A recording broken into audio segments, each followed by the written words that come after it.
नमस्कार दोस्तों, the divine tales में आपका एक बार फिर से स्वागत है। आज की कड़ी में हम बात करेंगे कि गाली देने वालों का क्या हश्र होता है और साथ ही हम आपको बताएंगे कि ऐसे व्यवहार से बचने के लिए आपको क्या करना चाहिए। तो आइए शुरू करते हैं। दोस्तों, आज के समय में गाली देना बहुत साधारण सी बात है। हर छोटी बात पर गाली निकलती है, चाहे व्यक्ति दोस्तों के साथ हो या गुस्से में हो, यहाँ तक कि खुश भी हो तो भी वो गाली दे देता है। गाली देना अपमानजनक है, इससे व्यक्ति के स्तर का पता चलता है। गाली देने वाला व्यक्ति अपने संस्कारों और शिक्षा का परिचय देता है। इन सब बातों को अलग रखकर व्यक्ति गाली देते समय कुछ भी नहीं सोचता। जब आप बात करते हैं तो वो केवल बात करना नहीं, अपितु आपका पूर्ण परिचय होता है। वास्तव में गाली सुनना किसी को पसंद नहीं, लेकिन मनुष्य गुस्से में इतना पागल हो जाता है कि उसे पता ही नहीं चलता कि वो किस प्रकार के शब्दों का प्रयोग कर रहा है। गाली देना मनुष्य की भाषा शैली का हिस्सा बन चुका है। दुनिया में कोई ऐसी जनजाति नहीं है जहाँ गाली नहीं दी जाती। हाँ, अलग अलग जगह पर अलग प्रकार की गालियों को गलत माना जाता है। एक शोध के अनुसार यह भी सामने आया कि गाली देने से किसी भी समस्या को झेलने की क्षमता बढ़ जाती है या मनुष्य अधिक हिम्मत से जीवन की विषम परिस्थितियों का सामना कर सकता है। परंतु इसकी आड़ में अपशब्द बोलना या अभद्र भाषा का प्रयोग करना व्यक्ति के अच्छे संस्कारों का परिचय नहीं देता। ध्यान दिया जाए तो महाभारत जैसे महाकाव्य, जिसमें इतिहास के सबसे बड़े युद्ध का वर्णन है, में भी किसी भी प्रकार की गाली का प्रयोग नहीं किया गया।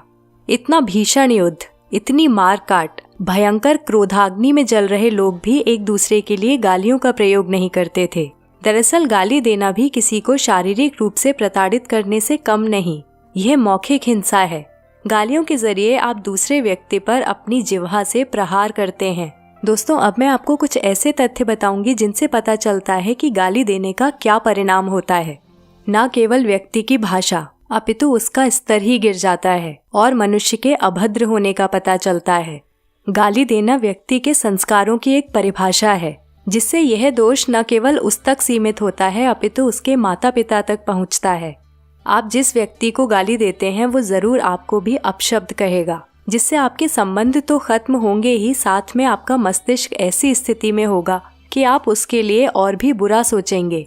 आपके मन में हिंसा का भाव और भी ज्यादा बढ़ जाता है और हिंसा बहुत ही गलत चीजों को परिणाम दे सकती है। कहीं न कहीं आप गाली देने, अपशब्द बोलने या अभद्र भाषा का प्रयोग करने से दूसरों की बद्दुआएं भी लेते हैं और किसी भी प्रकार की नकारात्मक ऊर्जा का प्रभाव अवश्य होता है। इसलिए अपने अच्छे के लिए ही सही, परंतु ऐसे व्यवहार से दूर ही रहें।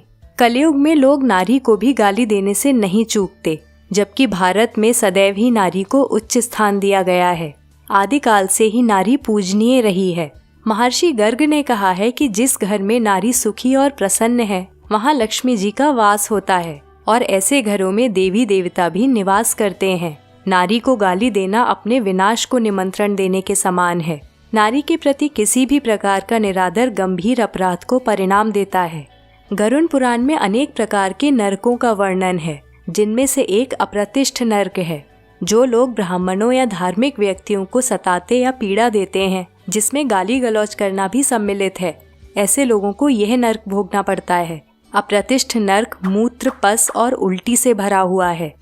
तो ये तो थे गाली देने के परिणाम। दोस्तों, यदि आप उन व्यक्तियों में से हैं जो गाली देना पसंद नहीं करते और यदि आप में इतना धैर्य, संयम और शक्ति है कि आप पर दूसरों की गालियों का कोई प्रभाव नहीं होता, तो कोई भी आपका कुछ नहीं बिगाड़ सकता। इसका एक बेहतरीन उदाहरण गौतम बुद्ध ने दिया है। आइए जानते हैं महात्मा बुद्ध के इस वृत्तांत के विषय में। अच्छे और सच्ची प्रवृत्ति के लोगों को अक्सर नापसंद किया जाता है। इसी प्रकार गौतम बुद्ध को पसंद न करने वालों की संख्या भी कम नहीं थी। एक बार गौतम बुद्ध एक गांव की ओर जा रहे थे। तब रास्ते में कुछ लोगों ने उन्हें अपशब्द कहना आरंभ कर दिया। लोग लगातार उन्हें गालियां दिए जा रहे थे। उन सबके चुप होने के बाद बुद्ध ने पूछा, यदि आपकी बात समाप्त हो गई हो तो क्या मैं जा सकता हूँ? लोग देखकर हैरान हो गए कि इतनी गालियां सुनने के बाद भी बुद्ध पर कोई असर नहीं हुआ। तब लोगों ने कहा कि हमने कोई बातें नहीं की हैं, बल्कि तुम्हें गालियां दी हैं। क्या तुम पर कोई असर नहीं हुआ? बुद्ध ने उत्तर दिया कि यदि तुमने कुछ वर्ष पूर्व यह सब बोला होता तो अवश्य ही मैं तुम्हें तुम्हारी भाषा में ही उत्तर देता, क्योंकि तब मैं भी तुम सबके समान अहंकारी था। परंतु अब मुझे गाली देना या अपशब्द कहना एक मृत व्यक्ति को गाली देने के समान है। मेरे विचार में कोई भी मुझे तब तक कुछ नहीं दे सकता जब तक मैं उस वस्तु को स्वीकार न करूं। तुमने मुझे गालियां तो दी, परंतु मैंने स्वीकार ही नहीं की, तो इन गालियों का मुझ पर प्रभाव होने का तो प्रश्न ही नहीं उठता। मुझे तुम लोगों पर दया आती है, क्योंकि अब तुम ये गालियां अपने साथ ही ले जाओगे और अपने घर, परिवार, मित्र एवं संबंधियों में बांटोगे, और इसके साथ ही अपने और उन सबके विनाश को निमंत्रण दोगे। तुम्हारी गालियां तुम्हें ही मुबारक।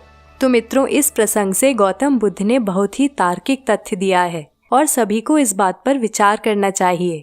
कहा जाए तो महान चरित्र, हमारे ग्रंथों में उल्लेखनीय विचार एक अच्छा जीवन जीने का बेहतरीन मार्गदर्शक है।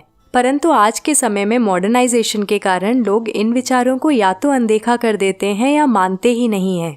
उन्हें लगता है कि यदि अपनी जड़ों से जुड़े रहेंगे तो लोग उनका मजाक उड़ाएंगे या उन्हें बैकवर्ड या पिछड़ा हुआ समझेंगे। बेहतर यही है कि यह सब दिखावा छोड़कर हमें समय रहते स्वयं को संभाल लेना चाहिए। चरित्र निर्माण मनुष्य के लिए सदा से ही बहुत महत्वपूर्ण रहा है। हमें सदैव दूसरों के अनुसार नहीं अपितु अपने अनुसार अपना निर्माण करना चाहिए। आप ऐसा भी सोच सकते हैं कि यदि कोई गाली दे तो क्या करें, उसकी बातों को सुन लें, जवाब देना भी तो जरूरी है। जी हाँ, ये बात बिल्कुल सही है, परंतु कई बार ऐसे लोगों को कोई जवाब ना देकर इन्हें इग्नोर करना ही अच्छा होता है। विभिन्न परिस्थितियों में अलग अलग प्रकार से प्रतिक्रिया देनी होती है। जिस प्रकार महात्मा बुद्ध ने गाली देने वालों को बिल्कुल शांति से चुप करा दिया। अक्सर इस प्रकार के लोग आपसे प्रतिक्रिया चाहते हैं, क्योंकि उनका उद्देश्य ही आपको परेशान करना होता है। जब आप कोई प्रतिक्रिया नहीं देते तो उनकी परेशानी और भी बढ़ जाती है और वो अपने आप में ही घुटने लगते हैं। इसलिए प्रयास तो यही रहे कि इस प्रकार के लोगों को शांत रहकर प्रतिक्रिया दें। जब आपका स्वयं पर नियंत्रण होगा तो आप स्वयं ही समझ जाएंगे कि किस व्यक्ति के सामने आपको किस प्रकार की प्रतिक्रिया देनी है। प्रयास करें कि हमें अपनी वाणी को ठीक रखना है।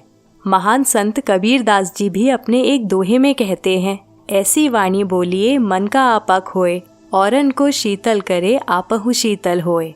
तो कहीं न कहीं दूसरों की गालियों के बदले आपकी शीतल वाणी उन्हें जीवन भर के लिए सीख दे सकती है।